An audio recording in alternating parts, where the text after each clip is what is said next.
चलो मैं ये टॉपिक कंप्लीट कर लेता हूँ। तो देखो, क्या बता रहा था मैं आपको, अगर डिफरेंट एलिमेंट्स होंगे तो उसके जो एटम्स होंगे उनके जो नंबर ऑफ प्रोटॉन होंगे वो डिफरेंट होंगे। इसका मतलब उनकी जो केमिकल प्रॉपर्टी होगी ना वो डिफरेंट होगी। कोई डाउट यहाँ तक? No sir. ठीक है। प्रियंका बेटा आ रहा है समझ में आपको? कोई डाउट? विशाला?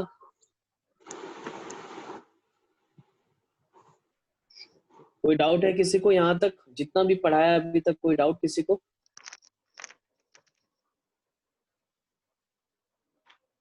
ठीक है, आगे बढ़ता हूँ फिर मैं। नाउ देखो, अब हम जब यहाँ पर इस स्टेटमेंट को पढ़ो, क्या लिखा हुआ है? एटम्स ऑफ डिफरेंट एलिमेंट में बी सेम। तो बेटा जब ये एटम्स ऑफ डिफरेंट एलिमेंट में बी सेम की जो बात कर रहा है ना, वो in terms of mass number की बात कर रहा है। ठीक है, बस ये याद रखना, कंफ्यूज मत होना। तो यहाँ पर आइसोबार्स का कंसेप्ट आता है। तो what do you mean by isobars? Atoms of different element. पहले तो ये याद रखो, what is isobars? Atoms of different element. अच्छा देखो, जो एटॉमिक नंबर होता है ना, वो नंबर ऑफ प्रोटॉन डिसाइड करता है। तो अब तुम बताओ, अगर दो एटम है जो डिफरेंट एलिमेंट के हैं, तो उसका एटॉमिक एटॉमिक नंबर क्या होगा? दोनों का डिफरेंट होगा। अगर दो एटम्स हम डिफरेंट एलिमेंट की बात कर रहे हैं तो जो उसका एटॉमिक नंबर होगा वो भी डिफरेंट होगा। राइट और नॉट? बोलो।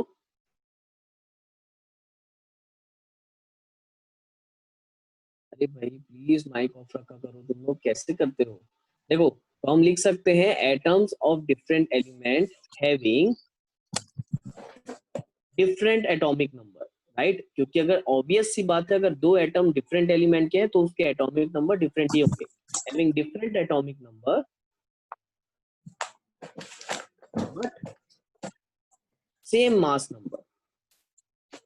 मास नंबर सेम हो सकता है, ये हमने ऑलरेडी नाइन्थ में चेक किया था कि अगर हम दो आइसोटोप्स लें, या दो एटम लें, एक एटम का और दूसरा एक अदर एलिमेंट का, तो दोनों का हो सकता है मे पॉसिबल कि उनका मास नंबर सेम आए। तो ये कंसेप्ट है तुम्हारा isobars. Atom of different element having different atomic number but same mass number is known as a isobars. Anyone having any doubt?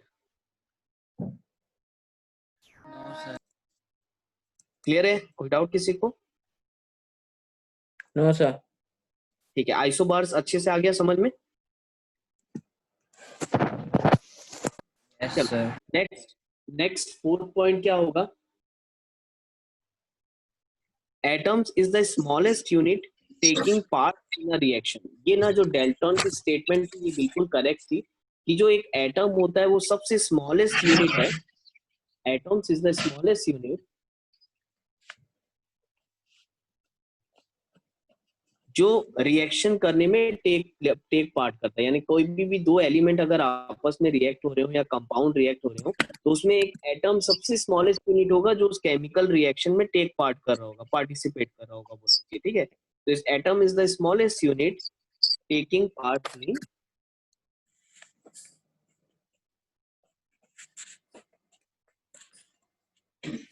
Chemical reaction. Anyone having any doubt? No sir. आगे बढ़ते हैं। Next लिखा है atoms may not combine in simple ratio. अब देखो, Dalton की atomic theory ये बोलती थी कि जो एटम्स हैं वो जब कंबाइन होंगे वो सिंपल होल नंबर रेशियो में ही होंगे हमेशा, जबकि ये जरूरी नहीं है। एटम्स मे नॉट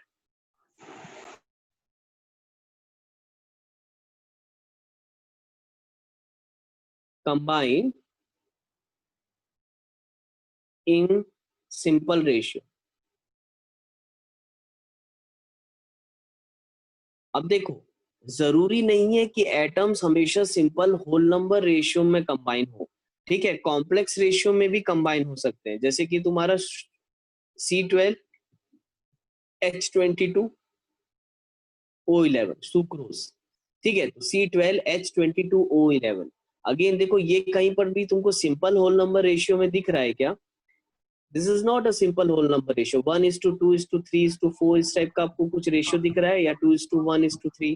नहीं, it is a No, complex sir. Ratio 12:22:11। ठीक है, तो यहाँ पर हमको ये करेक्शन मिला कि एटम्स हमेशा सिंपल रेशियो में कंबाइन नहीं होंगे, मे possible it is also combine in a complex ratio. This is a fifth point. Seventh है तुम्हारा, sorry sixth, atoms of one element may change into another. Atoms of one element may change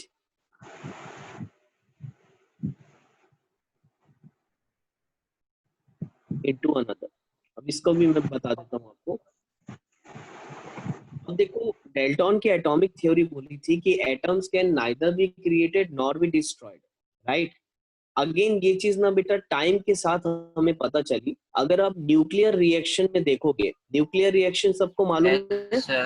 Yes. तो अगर आप जब nuclear reaction में देखोगे ना, तो न्यूक्लियर रिएक्शन में यूरेनियम, अगर हम यूरेनियम को न्यूट्रॉन से बम्बार्ड करें, ठीक है, इस प्रोसेस को ना फिजन बोलते हैं।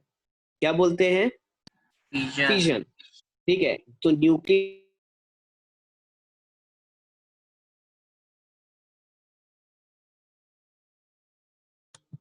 ठीक है, ये भी चीज आपने पढ़ी है, यूरेनियम के बारे में 10th में थोड़ा बहुत पढ़ा था कि वो न्यूक्लियर रिएक्शन में काम आता है, याद है किसी को? Yes, sir. ठीक है, तो जब यूरेनियम को आप न्यूट्रॉन से बम्बार्ड करते हो, अगर यूरेनियम में आप न्यूट्रॉन से अगर बम्बार्ड करते हो, तो it will convert it into protium. ठीक, तो यहाँ पर भी ये स्टेटमेंट जो डेल्टन की थी कि atoms can neither be created nor be destroyed, तो वो फेल हो गई, क्योंकि न्यूक्लियर रिएक्शन के केस में अगर हम यूरेनियम को बम्बार्ड करते हैं न्यूट्रॉन से, तो वो प्रोटेनियम में कन्वर्ट हो जाता है। ठीक, यहाँ पर इसलिए सिक्स्थ स्टेटमेंट में लिखा हूँ, atoms of one element may change into another. हमेशा नहीं, लेकिन हाँ कुछ एग्जांपल्स हैं इसके, वो भी थ्योरी उसकी फेल हो गई। कोई डाउट यहाँ तक? नाउ सेवेंथ देखो, mass of an atom can be converted into energy. Mass of atom can be converted into energy. कोई बताएगा मुझे ये क्यों दी गई ये थ्योरी, या ये किसकी थ्योरी है? मास can be converted into energy किसकी थ्योरी है ये, कोई बताएगा आप में से?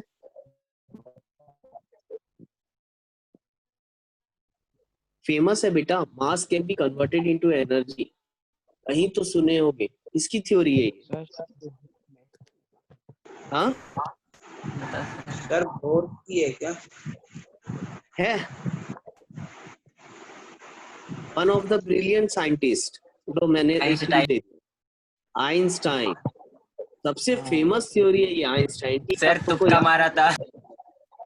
तुक्का मारा था। E is equal to mc square, one of the famous theory और famous given by the famous scientist। ठीक है, E is equal to mc square। अभी भी याद रखना, mass can be converted into energy and energy can be converted into mass। This is a theory given by Einstein। ठीक है, तो again mass of atom can be converted into energy, ये याद रखोगे, E is equal to mc square। ठीक है, वैसे ही is a speed of light। तो चलो आज के लिए अपन इतना ही करते हैं, और नेक्स्ट क्लास में मैं फिर यहीं से कंटिन्यू करूंगा। ये लिख लिया आप लोग ने सब चीजें? Yes sir. तो हमने क्या क्या पढ़ लिया आज? डेल्टन एटॉमिक थ्योरी, उसके ड्रॉबैक और modern atomic theory. Yes sir. अब नेक्स्ट ना मैं आपको इसके बाद बर्जीलियस और क्या बोलते हैं एवोगैड्रो का एक छोटा सा लिखवा दूंगा ताकि याद रहे, क्योंकि मैंने अभी तक सिर्फ थ्योरी बताया, उसकी लिखवाया नहीं है। और उसके बाद हम पढ़ेंगे एटॉमिसिटी, एटम्स, उसके बाद एटॉमिक मास यूनिट, फिर मोल कंसेप्ट में आ जाएंगे, क्योंकि मेन हमारा मोल कंसेप्ट है इस चैप्टर में। बहुत सारे न्यूमेरिकल्स भी करने हैं उसके, तो फिर इस टाइप से हम आगे बढ़ेंगे। तो फिर कल मिलते हैं फिर, ठीक है? थैंक यू चलो सर। आज के लिए इतना ही बेटा, थैंक यू, बाय बाय, ख्याल रखो अपना।